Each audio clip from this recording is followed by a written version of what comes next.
Hi, I'm Nate Martin from 99bitcoins.com, and here's what's happened this week in Bitcoin.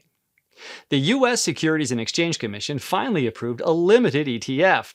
The VanEck SolidX ETF will only allow institutional investors to get Bitcoin exposure via the traditional securities market, so a full ETF tradable by the general public is still pending. The Winklevoss twins first proposed a Bitcoin ETF, or exchange traded fund, in mid 2013. Burger King fast food franchises in Germany will now accept Bitcoin for orders and deliveries. Customers will have to pay via the company's new mobile app, now available for Android and iOS. It's unclear whether Bitcoin will also be accepted in the 600 physical Burger King restaurants across Germany. Apple is, quote, watching cryptocurrency, according to an executive at the tech giant. Apple Pay Vice President Jennifer Bailey, talking to CNN at a private event in San Francisco, said that the company sees potential in cryptocurrencies. This is the first time Bailey has acknowledged Apple's interest in cryptocurrency, though it's unclear what the company's intentions might be.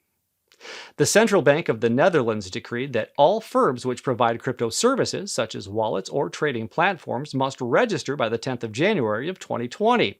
Dutch firms which don't register will be shut down. And finally, it was reported that 4 out of the 5 websites returned by a Google search for Bitcoin QR code generators are coin-stealing scams. Always use a trusted wallet to generate crypto address QR codes. That's what's happened this week in Bitcoin. See you next week.